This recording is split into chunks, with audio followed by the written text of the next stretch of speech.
안녕하세요, 여러분. 저는 1년 동안 여러분과 국어 수업을 진행하게 된 김대은 선생님입니다. 코로나19로 온라인 개학을 하게 되었습니다. 여러분들 사회적 거리 잘 지키면서 건강하게 잘 지내고 계시죠?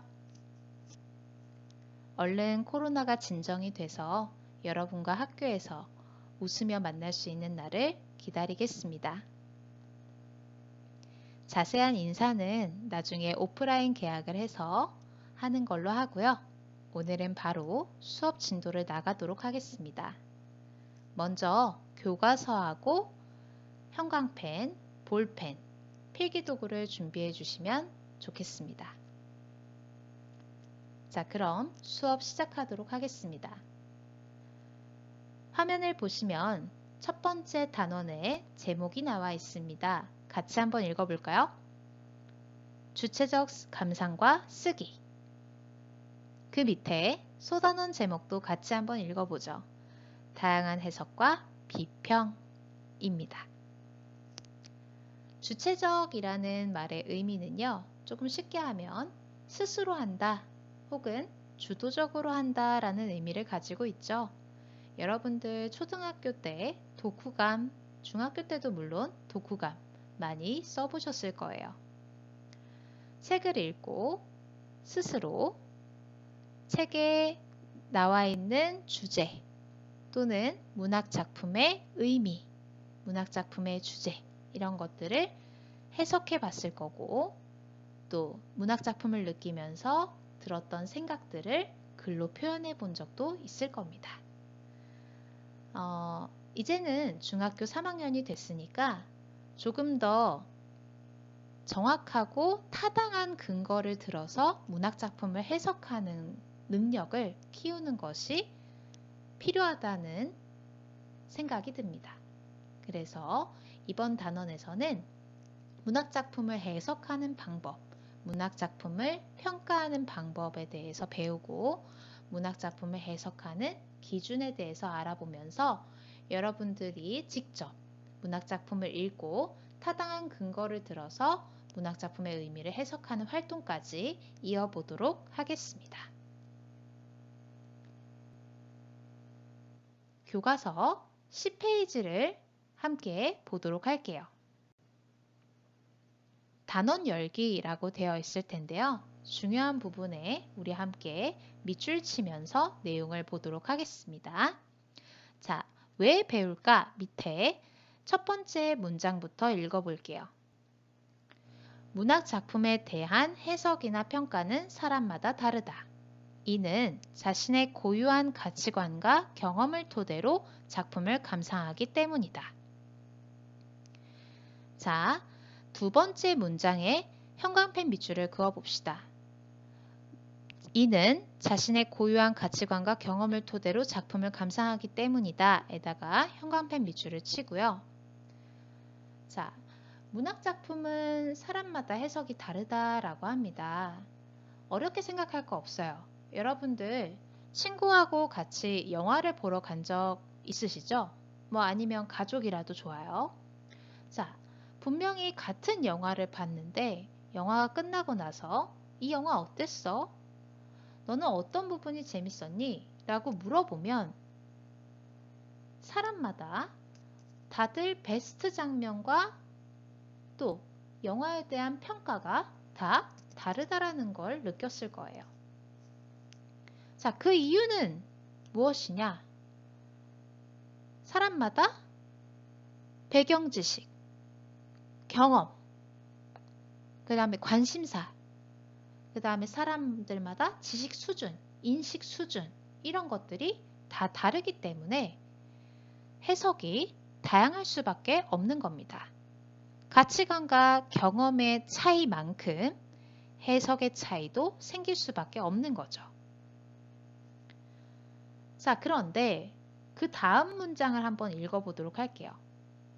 하지만 이렇게 개인의 가치관이나 경험만으로 작품을 감상하다 보면 자칫 너무 주관적으로 작품을 해석하여 다른 사람의 공감을 이끌어내지 못할 수도 있다 라고 합니다.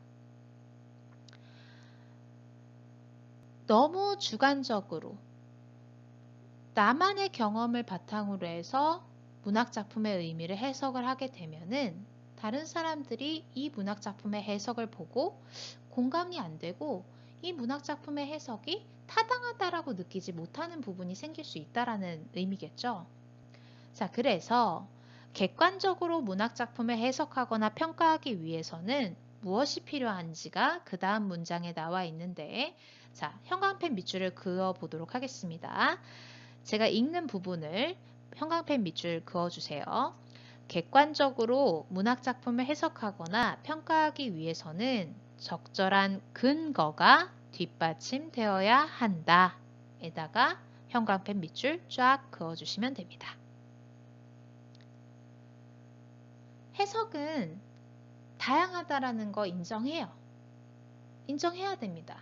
그런데 그 수많은 해석 중에서도 그래도 타당하다, 조금 객관적이다 라고 볼 수 있는 해석이, 사람들에게 많은 공감을 받는 해석이 좋은 해석이 될 수는 있겠죠. 그래서 사람들의 공감과 그리고 객관성을 확보하기 위해서는 무엇이 필요하냐? 근거가 있어야 되는 거예요. 막무가내로 자신의 경험만 계속 내세우면서 난 이런 경험 했으니까 이 작품은 이렇게 해석해도 돼, 우기는 게 아니고요. 많은 사람들이, 대다수가 조금 공감할 수 있는 근거들을 가지고 와서 이 작품의 의미는 이런 것 같습니다 라고 해석을 할 때 좀 더 객관적이다 라는 느낌을 줄 수 있다라는 거죠. 자, 그러면 왜 적절한 근거를 들어서 문학작품을 해석하는 것이 필요한가? 그 이유가 그 다음 문장에 나와 있습니다. 자, 같이 또 밑줄을 그어야 되겠죠. 제가 읽는 부분 밑줄 그어주세요. 설득력 있는 근거를 바탕으로 작품을 해석하고 평가하면 작품의 내용과 작가의 의도 등을 깊이 있게 이해할 수 있을 뿐만 아니라 작품을 능동적으로 감상할 수 있다. 자, 작품을 근거를 들어서 해석을 했을 때, 타당한 근거를 들어서 해석을 했을 때 좋은 점이 두 가지가 나왔어요. 작품의 내용과 작가의 의도를 깊이 있게 이해하게 되고요. 작품을 능동적으로 감상할 수 있게 된다라는 거, 두 가지 좋은 점이 있기 때문에 우리는 이번 단원에서 문학작품을 해석하는 방법과 기준을 배우고 실제로 문학작품을 타당한 근거를 들어서 해석해 보는 것까지 완료해 보도록 하겠습니다. 자, 교과서 12페이지로 넘어가 보도록 할게요. 교과서 12페이지를 펴보시면 생각 열기라고 되어 있을 거고 학습 목표도 나와 있습니다. 같이 한번 읽어볼까요? 학습 목표. 근거의 차이에 따른 다양한 해석을 비교하며 작품을 감상할 수 있다. 자, 그 밑에 보시면 문제가 하나 있습니다. 문제의 내용을 보시면 같은 노래를 들은 학생들의 반응이 서로 다른 까닭이 무엇일지 말해보자 라고 되어 있어요. 3명의 친구가 같은 음악을 듣고 있습니다. 그런데 음악을 감상하는 기준이 조금씩 다르고요. 그리고 그 음악에 대한 해석 역시 조금씩 다른 것을 눈으로 확인할 수 있어요. 정리를 한번 해볼까요? 머리를 묶고 있는 여학생부터 볼게요. 와, 이 가수는 높은 음도 안정감 있게 부르네. 정말 대단한 걸 이라고 하고 있습니다. 자, 반면에 빨간 모자를 쓴 남학생과 단발머리 여학생을 한번 볼게요. 남학생은 오늘 기분이 좋은 일이 있어서 그런가? 이 노래를 들으니 어깨가 들썩들썩. 평소보다 더 신나네. 단발머리 여학생은 이 노래는 수학여행에서 친구들과 함께 불렀던 노래야. 그때의 추억이 떠올라서 뭉클해지네. 라고 하고 있습니다. 자, 이 3명의 차이를 한번 보도록 할게요. 아까 왼쪽에 있는 여학생, 머리 묶었던 여학생 같은 경우는 가수가 노래를 부르는 스킬, 기교를 바탕으로 감상을 했고요. 남학생하고 단발머리 여학생 같은 경우는 자신의 기분이나 경험을 바탕으로 해서 노래가 주고 있는 감동이나 감흥에 중점을 두어서 감상을 했어요.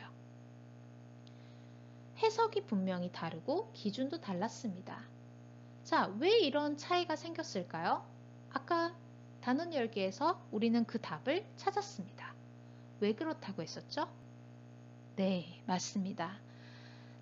같은 노래든 같은 문학작품이든 혹은 같은 영화든 똑같은 것을 봤음에도 불구하고 반응이 서로 다른 것은 저마다, 사람마다 인식의 수준이나 관심, 경험이 다 다르기 때문이었어요.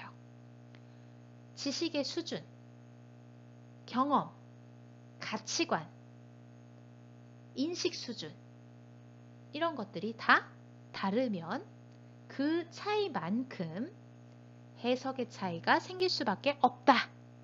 벌써 선생님이 한 3번 정도는 얘기한 것 같아요. 중요하다는 의미겠죠. 자, 여러분은 어디에다 밑줄을 치면 되냐면 교과서 12페이지 그 생각열기 그림 밑에 들어가기 전에 라는 말이 보일 겁니다. 들어가기 전에 라는 말 옆에 보시면은 3줄 정도의 글이 실려 있는데 2번째 줄까지 밑줄을 그어 보도록 할게요. 제가 읽어드리는 부분에 형광펜으로 밑줄을 그으면서 따라오시면 됩니다. 같은 노래를 듣더라도 사람마다 그에 대한 감상이나 평가가 다를 수 있다. 이는 저마다의 관심이나 경험 등이 다르기 때문이다. 문학작품도 독자나 작품 해석 방법에 따라 해석과 평가가 다양할 수 있다.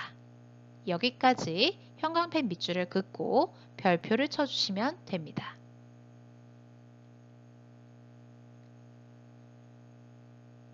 자, 그러면 우리 이제 다음 시간에는 이성부 시인이 쓴 봄이라는 작품을 가지고 해석을 해볼 건데요. 먼저 바로 문학작품을 들어가기에 앞서서 과연 문학작품을 어떻게 해석하는 방법들이 있을까? 방금 해석은 독자나 작품의 해석 방법에 따라서 다양해질 수 있다라고 했는데 과연 그럼 작품 해석 방법에는 어떤 것들이 있는가를 먼저 보고 다음 시간에 실제로 문학작품을 감상해 보도록 하겠습니다. 자, 오늘의 학습 포인트는 문학작품 해석 방법 4가지라고 보시면 되는데요. 자, 아까 중요했던 포인트 다시 한번 언급하고 해석 방법 배워보도록 하겠습니다. 자, 문학작품이라는 게 있어요. 자, 그러면 문학작품은 누가 만드는 건가요? 그렇죠. 작가가 만듭니다. 자, 작가가 만들었어요. 그 다음에는 누구한테로 넘어가야 됩니까? 네, 맞아요. 뭐 출판사 얘기하는 친구도 있을 거예요. 그렇죠. 출판사로 갑니다. 출판사로 가서 이제 책이 만들어지겠죠. 그 다음에 그 책은 서점으로 가겠죠. 자, 서점에서 누구를 만나게 됩니까? 그렇죠. 수많은 사람들을 만나게 되고 그 사람들이 책을 구매를 하는 순간 그 사람은 그 책을 읽는 사람, 즉 독자가 됩니다. 자, 그래서 문학작품이 독자에게로 넘어가는 순간 독자가 알고 있는 작품의 해석 방법이나 독자의 지식 수준, 인식 수준, 독자의 관심사, 독자의 경험, 독자의 가치관이 이 작품을 읽는데 그리고 이 작품을 읽으면서 그 작품의 의미를 해석하는 데 영향을 주면서 사람들마다 각기 다른 다양한 해석들이 나오게 되는 거죠. 문학작품을 해석할 때에는 뭐가 필요하다? 타당한 근거가 필요한데요. 같은 문학작품이라고 하더라도 작품의 해석 방법이나 독자의 지식 수준 혹은 인식 수준, 관심, 경험, 가치관 등에 따라 그 해석은 달라질 수가 있다라는 거. 이젠 한 4번 정도 얘기했습니다. 어떻게 해서든 시험 문제에 꼭 낼 거예요.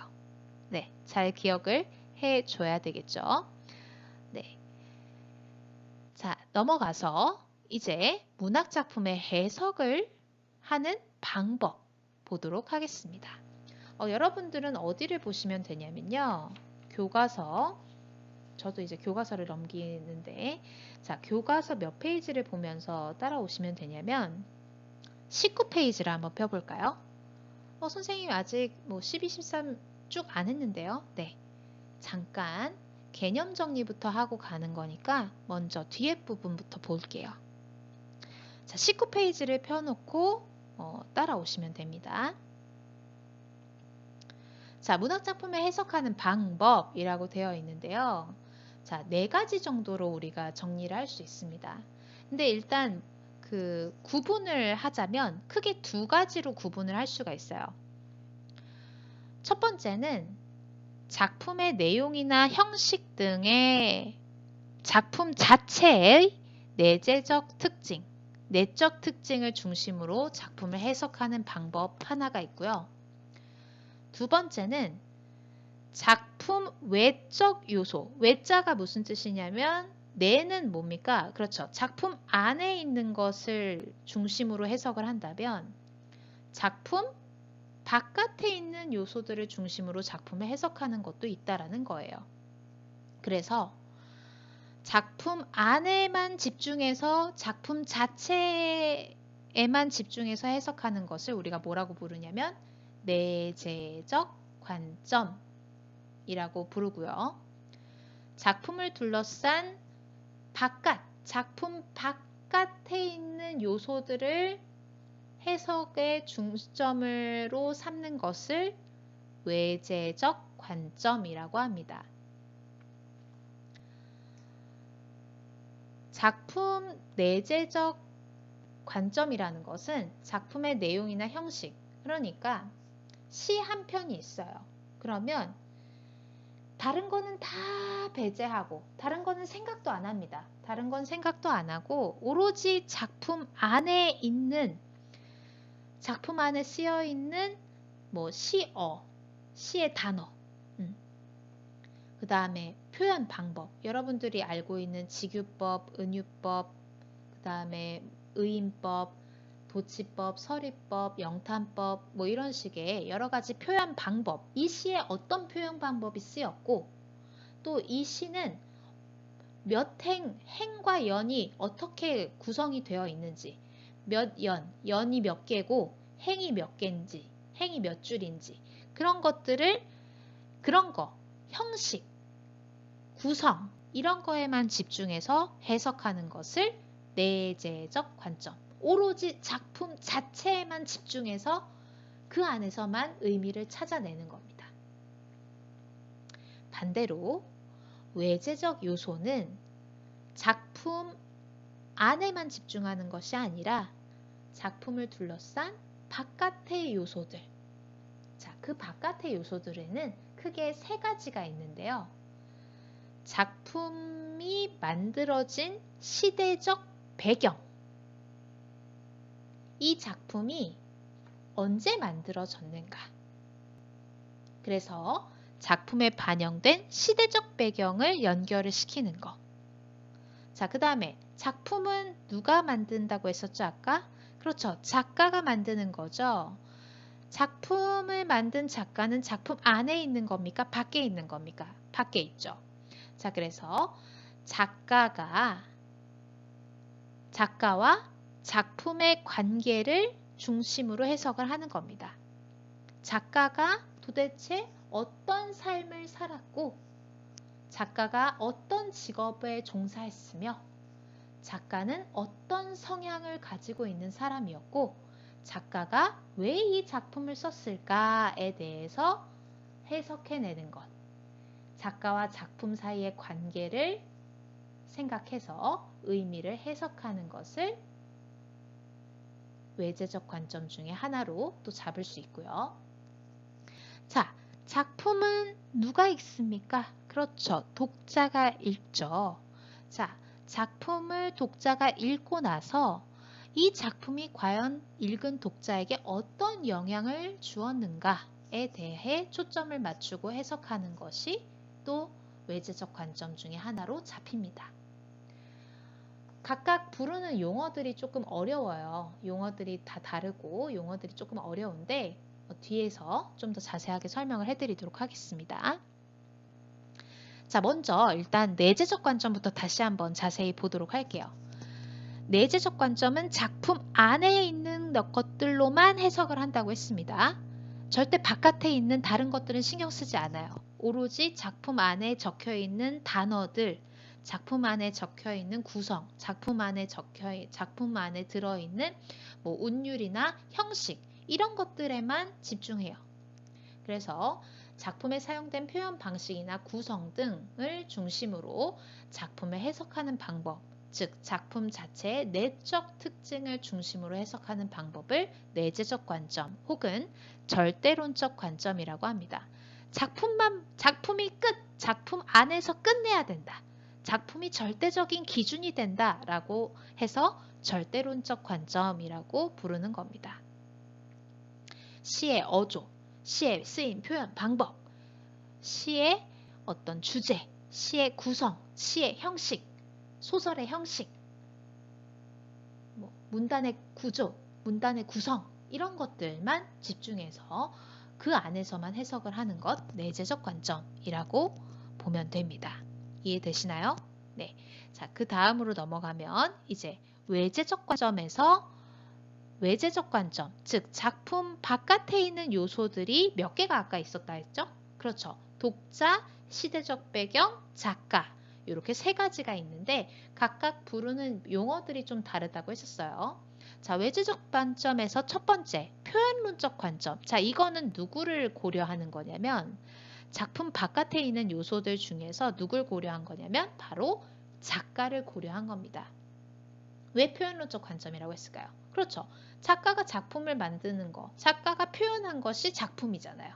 그래서 작가를 중심으로 한 해석을 표현론적 관점이라고 합니다.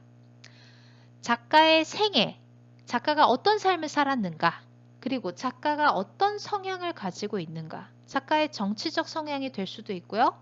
작가의 직업적 성향, 여러분들 직업이 어떠냐에 따라서 사람들의 성향은 달라질 수밖에 없습니다.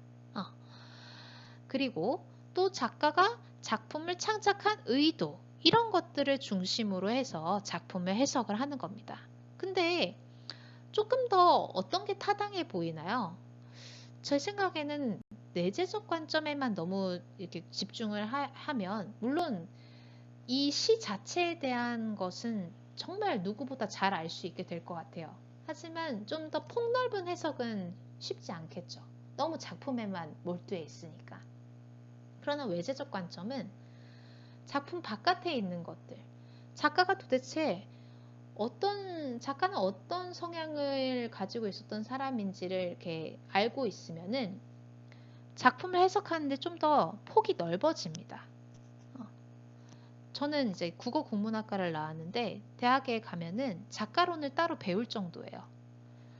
작가와 작품의 관계는 뗄래야 뗄 수 있는 관계가 아니잖아요.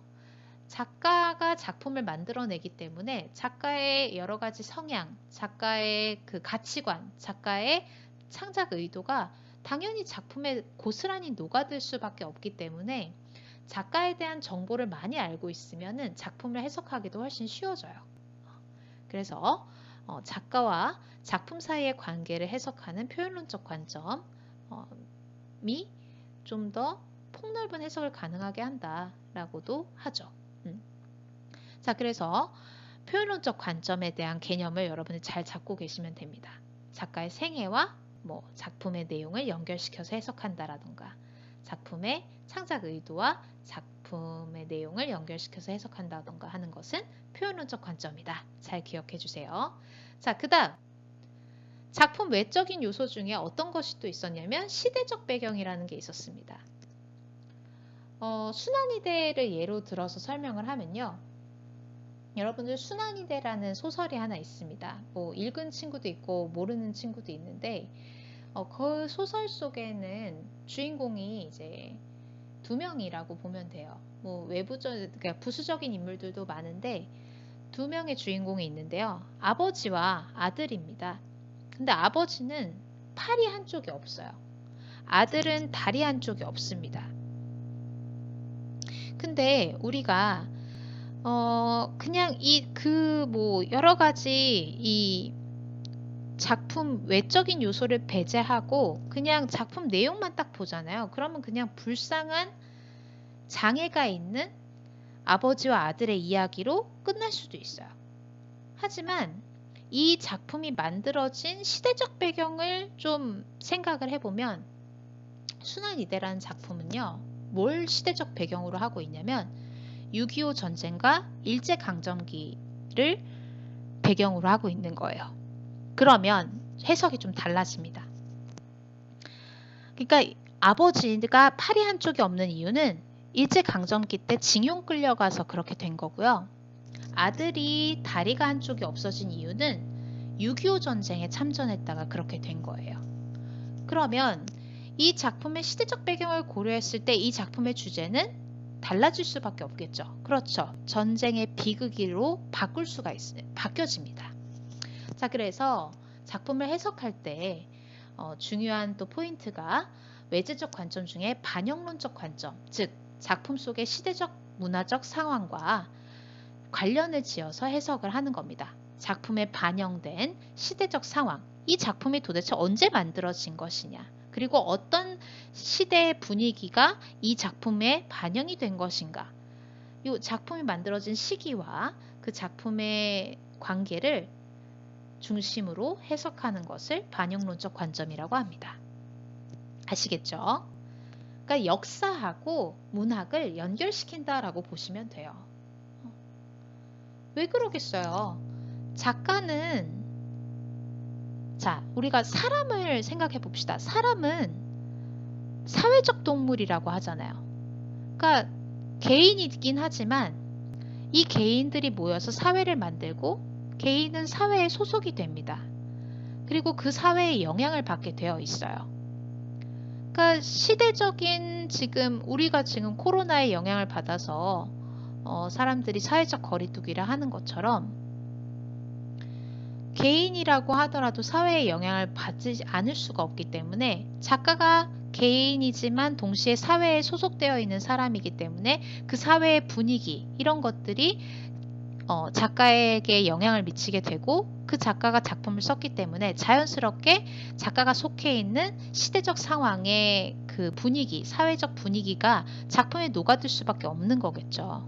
자, 그래서 반영론적 관점이라는 것은 작품에 반영된 시대적 상황이 시대적 상황을 중심으로 해석을 하는 건데 아까도 말씀드렸듯이 작품이 만들어진 시기와 그 시대에서 있었던 그 사회적인 분위기하고 문학 작품의 내용을 연결시켜서 해석하는 것을 반영론적 관점이라고 합니다. 자, 마지막 효용론적 관점이라는 건 어떤 거냐?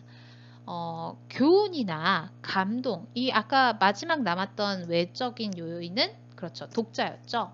독자에게 이 작품이 어떤 교훈과 감동을 줄 수 있는가? 작품을 읽고 독자가 받은 감동과 교훈을 중심으로 해석하는 방법을 효용론적 관점이라고 합니다. 효용이라는 말은 보람을 느끼게 하는 이런 의미를 가지고 있어요. 과연 이 작품이 독자에게 어떤 보람, 어떤 의미, 어떤 교훈 이런 것들을 줄 것인가에 대해서 해석하는 것, 그것을 효용론적 관점이라고 합니다. 자, 이렇게 우리가 총 4가지의 문학작품 해석 방법을 배웠어요.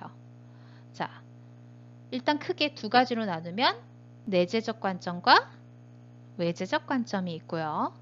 자, 내재적 관점은 작품 안에서, 즉 작품 자체에 들어있는 표현 방식이라던가 구성에 집중을 해서 해석하는 거라면 외재적 관점이라는 거는 작품을 둘러싼 외부적 요인, 외적 요인, 독자, 시대적 배경, 그 다음에 작가 요 세 가지를 고려해서 해석을 한다라는 건데 각각의 용어, 자, 내재적 관점을 다른 용어로 바꾸면은 절대론적 관점. 자, 그 다음에 작가와 작품 사이의 관계를 중심으로 해석을 하는 것은 표현론적 관점. 작품과 시대적 배경을 연결시켜서 해석하는 것은 반영론적 관점.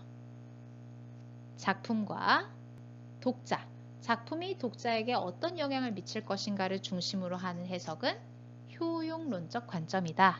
자, 잘 기억하실 수 있겠나요? 오늘 수업 어떠셨는지 모르겠어요. 좀 용어 자체가 생소하다 보니까 약간 어렵게 느껴질 수도 있는데 다음 시간에 이제 우리가 직접 문학작품 한 편을 해석해 보면서 이 오늘 배운 방법들을 적용을 해서 문학작품을 해석해 볼 예정입니다. 저도 오늘 처음으로 이제 영상을 만든 거라 약간 버벅대기도 하고 조금 많이 어색한 부분이 있을 텐데요. 다시 한번 천천히 들어보시면서 이해가 안 가는 부분들은 질문을 해도 되고요. 또 이렇게 제가 이걸 유튜브 영상으로 해서 올려놨으니까 선생님 유튜브 어떻게 치면 나오냐면 유튜브에 대은킴이라고 영어로 치면은 나오는데 그거는 제가 다음 시간에 좀 더 자세하게 설명을 드리도록 할게요. 그래서 거기서도 다시 한번 확인할 수 있으니까 영상은 그렇게 복습도 하실 수 있다라는 거는 알아두시면 됩니다. 그러면 오늘 첫 번째 수업은 이것으로 마치고요.